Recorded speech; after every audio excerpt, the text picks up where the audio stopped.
नमस्कार, बहुत स्वागत है आपका स्वदेश न्यूज में। मैं हूं आपके साथ साक्षी। मध्यकाल की खास चर्चा है बलराम कृषि महोत्सव पर, किसान समृद्धि का उत्सव। दरअसल बलराम कृषि महोत्सव 2026 मध्य प्रदेश सरकार द्वारा कृषक कल्याण वर्ष 2026 के अंतर्गत आयोजित एक राज्य स्तरीय अभियान है।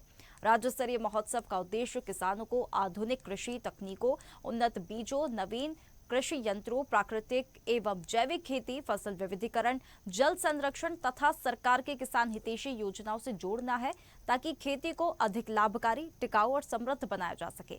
बलराम कृषि महोत्सव के माध्यम से किसानों को 6 प्रमुख कृषि संकल्पों से जोड़ा जाएगा। इनमें प्राकृतिक एवं जैविक खेती को बढ़ावा, जल संरक्षण और हर खेत को पानी के लक्ष्य को आगे बढ़ाना, कृषि यंत्रीकरण और आधुनिक तकनीकों का विस्तार, फसल विविधीकरण एवं मूल्य संवर्धन, किसान उत्पादक संगठनों और कृषि उद्यमिता को प्रोत्साहन, साथ ही किसान कल्याणकारी योजनाओं का 100% लाभ पात्र किसानों तक पहुंचाना, ये सभी शामिल है। बलराम कृषि महोत्सव को प्रदेश में कृषि विकास को नई गति देने की दिशा में एक महत्वपूर्ण पहल माना जा रहा है। सरकार का उद्देश्य आधुनिक तकनीक, नवाचार और वैज्ञानिक खेती को बढ़ावा देकर किसानों की आय में वृद्धि करना तथा खेती को अधिक आत्मनिर्भर और लाभकारी बनाना है। दरअसल सरकार का फोकस वर्ष 2026 को कृषक कल्याण वर्ष घोषित किया गया है मुख्यमंत्री मोहन यादव द्वारा। ऐसे में किसानों से सीधे संवाद स्थापित किया जाए और कृषि, पशुपालन, डेयरी तथा सहकारिता से जुड़ी योजनाओं का मिशन मोड में क्रियान्वयन सुनिश्चित किया जाए।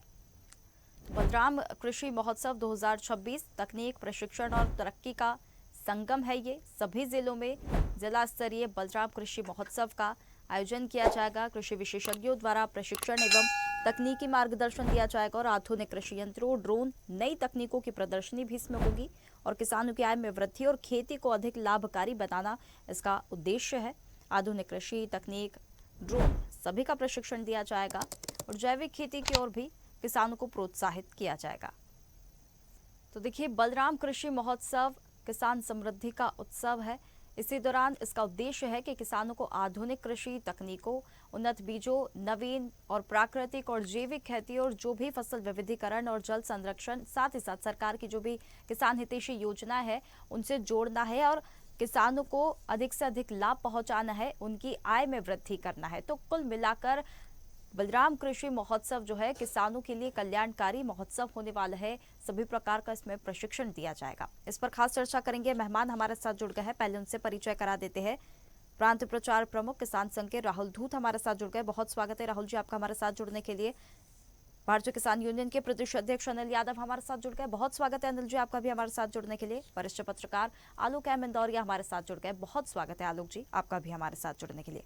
चर्चा की शुरुआत राहुल जी आपके साथ करना चाहेंगे। बलराम कृषि महोत्सव की बात हो रही है, प्रशिक्षण किसानों को इसी दौरान दिया जाएगा और वर्ष 2026 की भी बात है क्योंकि कृषक कल्याण वर्ष के रूप में इसे घोषित किया गया है। ये दोनों चीजों का मेल किस प्रकार से हो रहा है और किस प्रकार से जमीनी स्तर पर इस उत्सव का असर देखने के लिए आपको लगता है मिलेगा और कैसे ये किसानों के लिए लाभकारी और कल्याणकारी साबित होने वाला है? देखिए साक्षी, सबसे पहले तो मैं आपको ये बताना चाहूंगा कि ठीक है, इस तरह का आयोजन सरकार को करना चाहिए। सरकार को इसके लिए हम बहुत बहुत धन्यवाद देते हैं। जाहिर सी बात है, इस तरह के कार्यक्रम करने से किसानों को नई नई तकनीकों के बारे में जानकारी मिलेगी, नई आधुनिक जो मशीनरी है मार्केट में जो आ रही है, जो नए नए यंत्र बन रहे हैं उनकी जानकारी मिलेगी, कृषि से संबंधित जो नए नवाचार हो रहे हैं उनकी जानकारी मिलेगी। तो निश्चित रूप से एक स्थान पर किसानों को कई तरह की चीजों की जानकारी मिलेगी। तो इसके लिए तो ये प्रयास सराहनीय है, सरकार को इसके लिए धन्यवाद देना चाहिए। लेकिन दूसरा विषय ये भी आता है कि आप इस कृषि में जो भी नवाचार करना चाहते हैं, जो भी नई तकनीक का उपयोग करना चाहते हैं, उन सबके एक एक ही लक्ष्य होता है, किसान का उत्पादन बढ़ाना। निश्चित जी। रूप से सभी प्रयास इसी विषय को लेकर होते हैं कि किसान का उत्पादन बढ़ाया जाए। लेकिन उसका दूसरा पहलू ये भी देखने में आता है कि जब किसान का उत्पादन बढ़ जाता है तो उस स्थिति में किसान के अनाज की क्या स्थिति होती है, उसको क्या भाव मिलता है, ये भी देखने वाली बात है।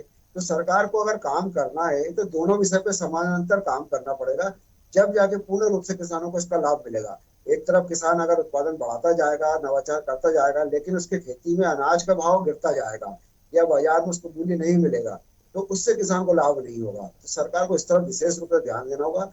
एक तरफ जहाँ इस तरीके से आयोजन करके किसानों को नवाचार की तरफ ले जा रहे हैं, नई नई तकनीक बता रहे हैं, दूसरी तरफ उनके जो उत्पादन हो रहा है, जो बढ़ रहा है, लगातार हर साल उत्पादन बढ़ रहा है, उसके लिए क्या सरकार व्यवस्था कर रही है, उसका भाव कैसे निश्चित रूप से ठीक मिल जाए, उसको बाजार में परेशान ना होना पड़े, उसके लिए भी सरकार को प्रयास करना होगा। तब जाके इस तरह के कार्यक्रमों को पूर्ण रूप से किसानों को लाभ बिल्कुल। मिलेगा।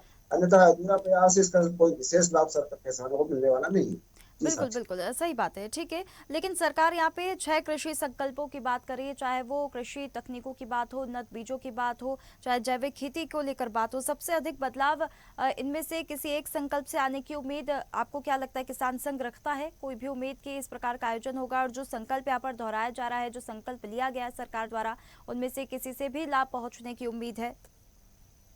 निश्चित रूप से देखिए, लाभ कोई भी प्रयास किया जाता है तो उसका लाभ तो समाज को मिलता ही है। नई तकनीकों के आने से समाज में, कृषि में जो आधुनिकता आई है, कम मेहनत में अधिक उत्पादन की तरफ किसान बढ़ा है, तो निश्चित रूप से उसका लाभ मिलता है। आधुनिक तकनीकों से किसान को खेती किसानी में फायदा तो मिलता है।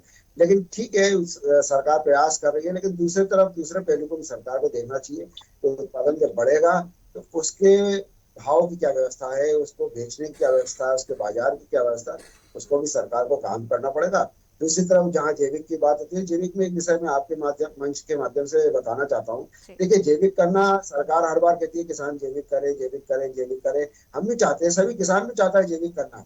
लेकिन जैविक की उपलब्धता क्या है समाज मार्केट में किसानों के लिए? आज देखिए, जितनी भी कंपनियां हैं देश में, वो सारे रासायनिक उत्पाद बना रही है, रासायनिक कीटनाशक बना रही है, रासायनिक दवाइयां बना रही है। कोई भी कंपनी एक ऐसी नहीं है जो जैविक उत्पाद पर काम कर रही है।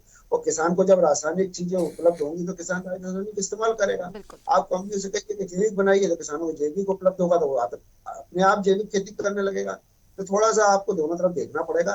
केवल किसानों के ऊपर दबाव बना के उनसे उम्मीद करना ठीक नहीं है। आपको ठीक है, सरकार की तरफ से भी वो प्रयास दिखना चाहिए। ये भी जी ठीक है। साक्षी। अनिल जी, बलराम कृषि महोत्सव से किसानों के लिए कितने बदलाव आने की उम्मीद है, कितना महत्वपूर्ण मानते हैं आप इसे? देखिए साक्षी जी, आप मुझे जानती हैं कि मैं दोनों, चाहे कांग्रेस रही हो या बीजेपी रहा हो, दोनों का पक्षपात नहीं लेता हूं। जो बिल्कुल। हकीकत हकीकत है उसको बोलने में विश्वास रखता हूँ। अब राहुल जी जो है भारतीय किसान संघ से है, उनकी मजबूरी है दोनों तरफ ढुलमुल करना, आधी बात सच्चाई और आधी बात ये रखना। तो हम ये कह रहे हैं कि भाई सीधे सीधे कीजिए कि किसानों को आज की तारीख में सड़कों पे क्यों उतरना पड़ रहा, ये सवाल सरकार से बनता है। भाई आप इवेंट किस बात के कर रहे हो, चाहे कांग्रेस रही हो सरकार या ये रही हो, दोनों रही हो, तो भाई आप इवेंट बार बार इवेंट कर रहा। अभी मूंग के लिए सड़कों पे उतरा हुआ है किसान, आप मूंग की बात करिए ना। इवेंट लेकर के बैठ जाते हैं। गेहूं के समय आप देख रहे थे पूरे सड़कों पे किसान थे, इवेंट कर रहे थे। आपने जो है जो मक्का की खरीदी करी नहीं। तो भैया आप मार्केट उपलब्ध करा नहीं रहे। जिस चीज की आवश्यकता है साक्षी जी, हमें खाना खाना है, आप पानी से पेट भर रहे हैं। तो ये तरीका ठीक नहीं है। भाई ऑर्गेनिक की बात कहाँ से आ गई अभी तक? सीधी सीधी साक्षी जी अगर मैं बात कहूँ तो सरकारें जो आती है चुनाव के समय चंदा बटोरी का एक साधन जुटाती है। चाहे कृषि अभियांत्रिक विभाग हो, सबकी जांच करा लीजिए, सभी जगह आप जानकारी मिलेगी कि करोड़ों के घोटाले वहां डरे पड़े हैं किसानों के नाम पे। और सही मायने में धरातल पे देखा जाए तो किसानों को एक भी सुविधाएं हाथ नहीं लगती है। कैसी बात कर रहे हैं भाई? सब किसान जो अपनी मेहनत का उठा पटा के बच्चों को इधर उधर पढ़ा लिखा दिया, पेट पाल रहा है। कहाँ हम 21वीं सदी के आगे निकल गए हैं और आज किसान जो है वो इधर उधर की ठोकरी खा रहा है आजादी के बाद से अभी तक। भाई राहुल जी भी देखिए, राहुल जी हम ये कह रहे हैं कि आज आप शहरी क्षेत्र के विकास से ग्रामीण क्षेत्र का विकास जोड़ करके चलिए। हम 100 साल पीछे चल रहे हैं। भाई क्या गुनाह कर दिया हमने ऐसा?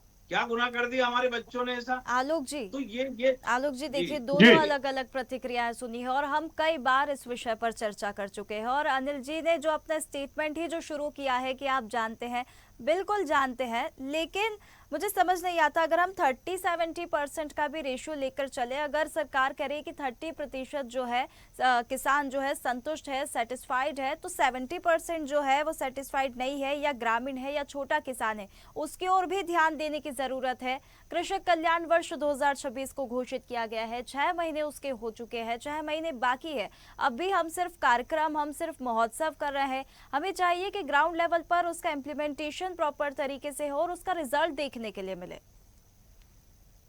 देखिए साक्षी जी, मैं बहुत आशावादी व्यक्ति हूँ जी। और मैं ये सोच के चलता हूँ, ये मान के चलता हूँ कि जिस तरह से सरकार काम कर रही है या सरकार के साथ साथ भारतीय किसान संघ या भारतीय किसान यूनियन या अन्य कोई भी जो किसानों के हित के लिए लड़ रहा है, ये काम कर रहे हैं तो इसका कोई ना कोई नतीजा तो निकलेगा। जहां तक खेती की बात है, ये बिल्कुल सही है कि आधुनिक तकनीक और विज्ञान के इस्तेमाल के साथ आदमी खेती की ओर जुड़ा है और किसान की उपज निश्चित रूप से बढ़ी है। इसमें दो मत नहीं है, इसको हमें स्वीकारना होगा। यदि नहीं बढ़ी होती तो मध्य प्रदेश सरकार 1 लाख टन गेहूं मध्य प्रदेश में स्टोर नहीं कर पाती। यानी हमारी उपज बढ़ी है, हमें इसे स्वीकारना होगा। और उपज बढ़ी है तो निश्चित रूप से सरकार के इसमें प्रयास रहे हैं, इसे भी स्वीकारना होगा। हम ये मान सकते हैं कि सरकारी प्रयासों में, चूंकि सरकार है, सरकार का सिस्टम अपने तरीके से काम करता है और मुझे ये कहने में कोई संकोच नहीं है कि उस सिस्टम में बहुत सुधार की जरूरत है। तो किसान तरक्की कर रहा है, किसान आगे बढ़ रहा है, इस चीज से हम इनकार नहीं कर सकते। लेकिन इसके साथ साथ किसानों की जो व्यवहारिक दिक्कतें हैं वो आज भी समाप्त होने का नाम नहीं ले रही। इस मामले में मैं अनिल जी की बात से सहमत हूं। मसलन मूंग का बम्पर क्रॉप हुआ है, बम्पर उत्पादन मूंग का हुआ है, लेकिन सरकार उसको खरीद रही है बिल्कुल। समर्थन मूल्य पर। लेकिन सरकार ने क्या किया, 1 एकड़ में फिक्स कर दिया कि हम इतना लेंगे। भाई इधर आप कहते हो अधिक अन्न उपजाओ, अच्छी खेती करो, तो किसान ने बम्पर क्रॉप पैदा की है। अब जो बची हुई फसल है उसका किसान क्या करेगा, उस मूंग का किसान क्या करेगा? उसके पास कोई ऑप्शन नहीं है। उसको खुदरा बाजार में उसको औने पौने दाम पर बेचना पड़ेगा, हमें इस चीज को एक्सेप्ट करना पड़ेगा। तो हम क्यों नहीं कोई ऐसी योजना बनाते जिसके चलते किसान को इस प्रकार की दिक्कत ना हो। और एक मैं बहुत अच्छी बात आपसे बोलना चाहूंगा, पिछले बार भी ये इस प्रकार का कृषि महोत्सव हुआ था, लोगों ने बढ़ चढ़कर भाग लिया था, नई नई तकनीक और चीजों से किसान अवगत हुआ था और उस समय कार्य योजना भी बनाई गई थी। मेरा ये पूछना है कि क्या हमने ये सोशल ऑडिट करने की कोशिश की? एक साल पहले जो हमने कार्य योजना बनाई थी उसमें कितनी योजनाएं किसान तक पहुंची और किसान को उसका कितना लाभ हुआ? साक्षी जी, मेरा ये मानना है कि सरकारी तंत्र सरकारी कागज का जवाब सरकारी कागज से देता है। इस सोशल ऑडिट में सरकार को भारतीय किसान संघ, भारतीय किसान यूनियन या अन्य वो लोग जो कृषि क्षेत्र से जुड़े हुए हैं या कृषि क्षेत्र में काम कर रहे हैं, उनकी टीम बनाकर ठेठ महानगर से लेकर गांव तक उनको इसका सोशल ऑडिट करना चाहिए। अब आप स्प्रिंकलर की बात करते हैं, स्प्रिंकलर सिस्टम की बात करते हैं, एक जिले में कितने आते हैं सरकारी योजना में? मुश्किल से 4 या 5। वो किनको मिलते हैं? जो हैसियतदार रसूखदार होते हैं उन किसानों को मिलते हैं। जो किसान एक्चुअल में नीडी होता है उस तक तो वो पहुंचते नहीं है ना। बिल्कुल। इससे मेरा तो ये भी एक सवाल था आलोक जी, जैसे हम बात कर रहे हैं 2025 उद्योग वर्ष घोषित किया था, 2026 कृषक कल्याण वर्ष घोषित किया, 2027 युवाओं के लिए समर्पित कर दिया गया है। ठीक है, वर्ष दर वर्ष आप आगे बढ़ रहे हैं, किसी एक क्षेत्र को आपने पकड़ लिया है, उसके विकास की और आप ध्यान दे रहे हैं, लेकिन जो मॉनिटरिंग की बात है, जो ऑडिट की बात है, कितने तक लाभ पहुंचा, ग्राउंड लेवल पर कितना काम हो रहा है, कितना नहीं हो रहा, उसका भी ध्यान रखना जरूरी है। और इसमें एक और सवाल ऐड करूंगी, सरकार आधुनिक तकनीक और वैज्ञानिक खेती पर जोर देने की बात कर रही है, तो क्या ये भविष्य की खेती है और इसको लेकर किसान सजग है, जागरूक है? देखिए, मध्य प्रदेश का किसान बहुत सजग और जागरूक है, इसको हमें मानना होगा। मध्य प्रदेश का किसान नई नई तकनीकों का उपयोग कर रहा है और वो इंटरेस्टेड है, वो जानना चाहता है, उसमें ये जिज्ञासा है कि मैं बस सीधी सी बात यह है कि वो अपनी इनकम को बढ़ाना चाहता है, अपनी आय को बढ़ाना चाहता है और इसके लिए बेचारा वो कुछ भी करने को तैयार है। सर्दियों की गर्म सर्द रातों में वो पानी गेहूं में देता है, ठंड मरता है, क्यों? वो अपनी आय बढ़ाना चाहता है। इस देश का किसान, इस प्रदेश का किसान, तो वो उन्नत तकनीक को अपनाना चाहता है, इसमें भी दो मत नहीं है। लेकिन सवाल ये है कि क्या हम उन तक वो उन्नत तकनीक पहुंचा रहे हैं? क्या वो हमसे जुड़ने का प्रयास कर रहा है? क्या हमने उस किसान को अपने से जोड़ने का प्रयास किया? नहीं किया। ये ग्राउंड लेवल की हकीकत बताना, हमने नहीं किया। होनी चाहिए, क्या किसान ने जोड़ने का प्रयास किया और सरकार ने जोड़ने का प्रयास किया? जी साक्षी जी, कुछ किसान समस्त किसानों के पर्याय नहीं होते हैं जी।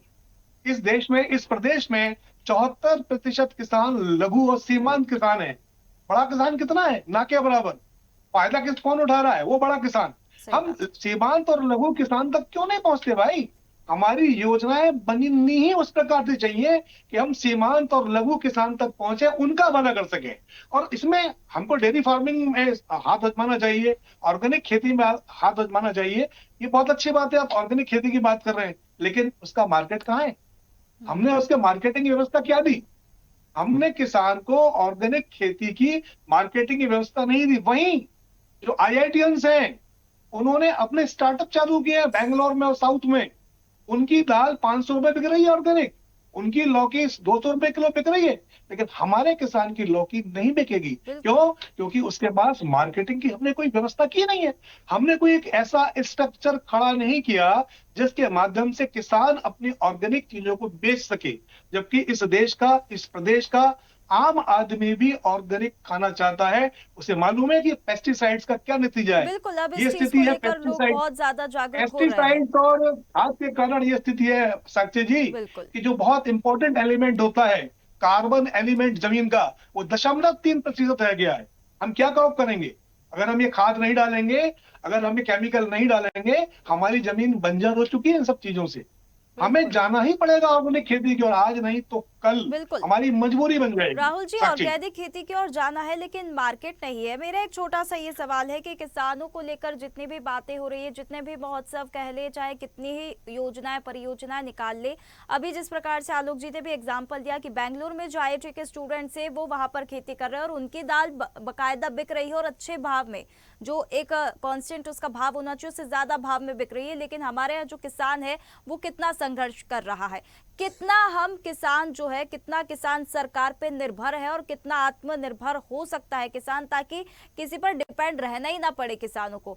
मतलब जो जिनके पास पैसा है, जो समृद्ध है, वो तो अपना करके निकल जाते हैं, लेकिन जो छोटे किसान रह जाते हैं वो शुरुआत से लेकर अभी तक संघर्ष कर रहे हैं और उनकी समस्या जस की तस बनी हुई है।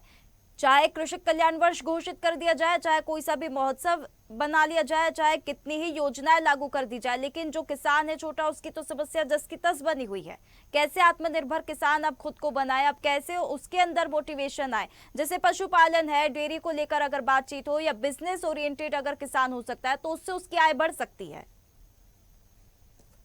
निश्चित रूप से साक्षी जी, मैं आलोक जी की बात से सहमत हूँ। उन्होंने बहुत अच्छे से विस्तार से सब बातें कही। देखिए क्या होता है कि सरकार ने आज तक कृषि कल्याण वर्ष बनाना तो शुरू कर दिया, 6 महीने हो गए, लेकिन रोड मैप कोई भी प्रस्तुत नहीं किया। जैसा कि भाई साहब ने कहा कि सही बात है, आज देश में, मध्य प्रदेश में 74% लघु एवं सीमांत किसान है। क्या उनकी मैपिंग आपने की? उनके लिए क्या कार्य योजना बनाई? उन्हें उनके फसल का सही दाम मिल जाए, उनको आधुनिक कृषि से कैसे जोड़ा जाए, उसके लिए क्या प्लानिंग की? इन चीजों पे सरकार ने बेसिक जो चीजें पे काम नहीं किया। इवेंट करना अच्छी बात है, इवेंट करते हैं, करते रहेंगे, लेकिन इवेंट से इन लोगों को क्या लाभ, इस पे सरकार का फोकस होना चाहिए। जैसा कि अनिल जी ने कहा, बिल्कुल निश्चित रूप से मैं मानता हूं, मैं अनिल जी की बात से सहमत हूं। भारतीय किसान संघ भी लगातार इस विषय को लेकर लड़ाई लड़ रहा है कि पहले गेहूं की फसल जब अच्छी उत्पादन हो गया, किसानों ने मेहनत करी, बम्पर पैदावार हुई, उस समय भी परेशानी आई, आपने खरीदी का कोटा कम कर दिया, किसानों को लड़ना पड़ा। फिर खाद बीज का समय आया, खाद बीज के लिए किसान परेशान होता रहा, आज भी लड़ाई चल रही है, अब उनको लेकर परेशान है। तो ये परेशानी क्यों आ रही है? अगर आप प्रयास कर रहे हैं किसानों के लिए, तो इन परेशानियों की तरफ ध्यान क्यों नहीं जा रहा आपका? सिर्फ आप इवेंट करेंगे उससे किसान खुश हो जाएगा, ऐसा संभव नहीं है ना। कब तक किसान संघर्ष करता रहेगा? क्या सड़क पर ही रहना है क्या किसान को? अन्नदाता हम कहते हैं और उसके बाद संघर्ष ही किए जा रहे किसान। बिल्कुल निश्चित रूप से उत्पादन बढ़ाना किसान भी चाहता है, किसान भी चाहता है उसकी आय बढ़े, लेकिन कहीं ना कहीं वो दो चीजों पे, अपने सामान को बेचने के लिए, अनाज को बेचने के लिए, या तो सरकार पर निर्भर होता है या मंडियों पर निर्भर होता है। मंडियों में क्या शोषण होता है किसानों का, आप और हम सब जानते हैं। तो कहीं ना कहीं सरकार को आगे बढ़ के किसानों के साथ खड़ा होना चाहिए। वहां किसानों को जब सरकार धोखा देती है, तब किसानों को तकलीफ होती है और वो सड़कों पे आता है। बिल्कुल। अनिल जी, देखिए एक और बात निकल कर सामने आ रही है, क्या केवल किसान को केवल योजनाओं से लाभार्थी होना चाहिए, या फिर किसान को उद्यमी की एक दृष्टि से भी सोचना होगा? एक बिजनेस जो ओरिएंटेड माइंड होता है, थोड़ा उस ओर भी जाना होगा। पशुपालन की बात हो गई, डेयरी की बात हो गई, चाहे व्यापार को लेकर बात हो जाए, इस ओर भी अब किसान को लगातार बढ़ना होगा। अगर उसे अपने उत्पादन चाहिए, उसे अगर अपनी आय बढ़ानी है, तो थोड़ा सा उसे भी शिफ्ट होना पड़ेगा और भी चीजों में अपना क्षेत्रफल जो है वो बढ़ाना पड़ेगा। जी, मैं पहले तो आलोक जी का धन्यवाद करना चाहूंगा कि उन्होंने वरिष्ठ पत्रकार होने के नाते इतनी अच्छी बात रखी, और ऐसे लोगों को सरकार में होना चाहिए, जो अनुभवी लोग हैं, जो वास्तविकता न्यूट्रल बात करते हैं। मैं धन्यवाद करना चाहूंगा आपके चैनल के माध्यम से। दूसरी बात ये है कि देखिए उद्योग। अनिल जी, क्या आप मुझे सुन पा रहे हैं? चलिए ठीक है, फिर से जोड़ने का प्रयास करेंगे। आलोक जी, फिर से आपके पास आना चाहूंगी। ठीक है, जो भी जी महोत्सव जी हो रहा है, जो भी इवेंट कर रहे हैं, ये जो भी अभियान चलाया जा रहा है, इस अभियान की सफलता मापने का सबसे बड़ा पैमाना भविष्य में क्या होने वाला है? किसानों की आय है, उत्पादन, या फिर तकनीक का विस्तार? समस्या तो तीनों में ही है। देखिए साक्षी जी, मैं हमेशा अच्छी बात का पक्षधर रहा हूं। यह महोत्सव कोई खराब चीज नहीं है। ये महोत्सव मेरे हिसाब से मेला भी नहीं है, बल्कि ये एक तरीके की पाठशाला है जिसमें किसान को यदि सीखना चाहे तो बहुत कुछ सीखने का अवसर मिले। मसलन इसमें लाइव प्रशिक्षण है, हम उन कोई चीजों को सीख सकते हैं। उन्नत बीज, आधुनिक उपकरण, इनको हम देख सकते हैं। इनकी कॉस्ट क्या है हम ये मालूम कर सकते हैं। क्या ये हमारी जोत के लिए हमारी सीमा के भीतर है, हम ये भी देख सकते हैं। हम कम लागत और ज्यादा मुनाफे वाले मॉडल भी देख सकते हैं, उनका हम एक्सपेरिमेंट भी कर सकते हैं। जरूरी नहीं है कि हम पूरी जमीन में करें, एक शॉर्ट हिस्से में तो एक्सपेरिमेंट कर सकते हैं ना। जिस तरीके से अब इस देश में, इस प्रदेश में जो चलन चला है और लोगों ने छोटे छोटे पॉली हाउस बनाना शुरू किए हैं, उससे आप, मैं तो चूंकि पत्रकार हूँ, जुड़ा हुआ उन चीजों से, जी। उस पॉली हाउस से किसान की आय बढ़ी है साक्षी जी। 2 से 3 लाख रुपया पर ईयर वो एक्स्ट्रा कमा रहा है पॉली हाउस से। हम वो पॉली हाउस बनाए ना, हम खीरे और इस प्रकार की खेती की ओर जाए ना, जिसकी जरूरत साल भर लगती है। हमारे पास अगर बम्पर प्याज की क्रॉप होती है तो हम क्यों नहीं उसका पाउडर बनाने की प्रोसेस यूनिट छोटी लगाते, या अपने आसपास के क्षेत्र में सरकार से लगवाते। हम कोई ऐसा सिस्टम डेवलप करें कोऑपरेटिव सेक्टर के माध्यम से, जिसके माध्यम से ये पाउडर या लहसुन का पाउडर हमारा, इसकी मार्केटिंग प्रॉपर हो पाए, हमें पैसे मिल पाए। अभी देखिए ना, उत्तराखंड की इतनी उपजाऊ जमीन, आज ही मैंने पढ़ा है, खाली पड़ी है। 1.5 लाख से ऊपर युवा वहां का पलायन करके दिल्ली नौकरी कर रहा है। दिल्ली, जिसके पास रहने को घर नहीं है, वो जी। दिल्ली में रहकर नौकरी कर रहा है, लेकिन वो खेती नहीं कर रहा है, जमीन बंजर हो रही है। वही स्थिति यहाँ होगी। गांव धीरे धीरे खाली होकर शहर की ओर बढ़ रहे हैं। क्यों? क्योंकि हम गांव के उन बच्चों को खेती से नहीं जोड़ पाए। और उसका सबसे बड़ा कारण है साक्षी जी, ये दोनों महानुभाव मेरी बात से सहमत होंगे, किसान का सम्मान नहीं है।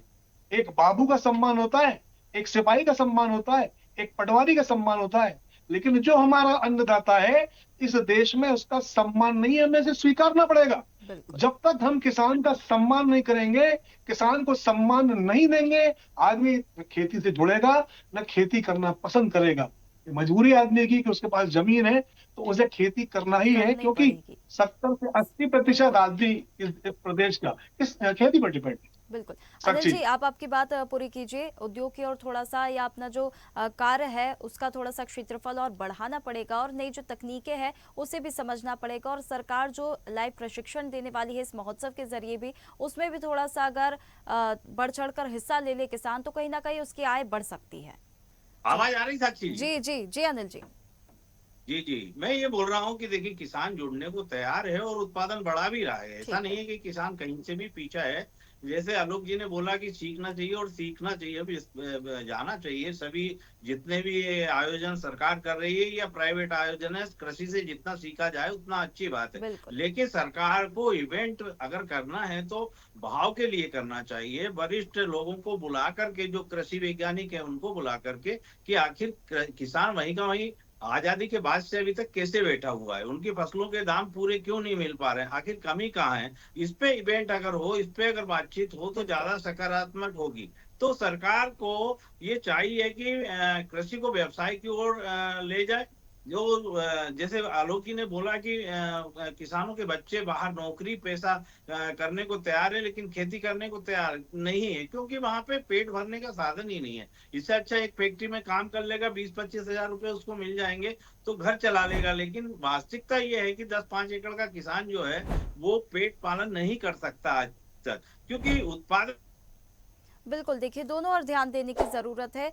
किसानों को भी पहल करनी होगी, और सरकार को भी। जो अब भी बातें हैं, ऐसा नहीं कि सारी बस योजनाएं बना दी गई और वो सिर्फ पेपर पर ही रह गई। ग्राउंड लेवल पर क्या हो रहा है, इम्प्लीमेंटेशन कैसा है, क्या रिजल्ट मिल रहा है, उसके ओर भी ध्यान देना होगा। देखिए समय की सीमा है। आप तीनों मेहमानों का बहुत धन्यवाद हमारे साथ इस खास चर्चा में जुड़ने के लिए। तो देखिए, बलराम कृषि महोत्सव की बात हो रही है, और किसान समृद्धि का ये उत्सव है 2026 किसान कल्याण वर्ष के रूप में मनाया जा रहा है। किसानों को लेकर पहल की जा रही है, मंशा बहुत अच्छी है, लेकिन जितनी भी योजना है, जितने भी महोत्सव, चाहे कितने ही इवेंट्स कर लीजिए, बस वो पेपर पर ना रह जाए, ग्राउंड लेवल पर भी उसका इम्प्लीमेंटेशन देखना होगा, समय समय पर मॉनिटरिंग करनी होगी, ऑडिट करना होगा और किसानों से संवाद स्थापित करना होगा। यही सबसे ज्यादा जरूरी है कि किसानों की क्या मांग है वो सरकार सुने और उनकी मांगों को ध्यान में रखकर जो भी अनुकूल चीजें हो, जो भी संसाधन हो, वो उन तक उपलब्ध कराया जाए, ताकि उत्पादन तो बढ़े ही बढ़े, साथ में उनकी आय में भी वृद्धि हो। फिलहाल मध्यकाल की इस खास चर्चा में इतना ही। आप बने रहिए स्वदेश न्यूज के साथ, सबसे पहले देश। ताजा खबरों के लिए लाइक, फॉलो और यूट्यूब पर सब्सक्राइब कर बेल आइकन दबाएं। साथ ही हर अपडेट के लिए विजिट करें swedeshlive.com।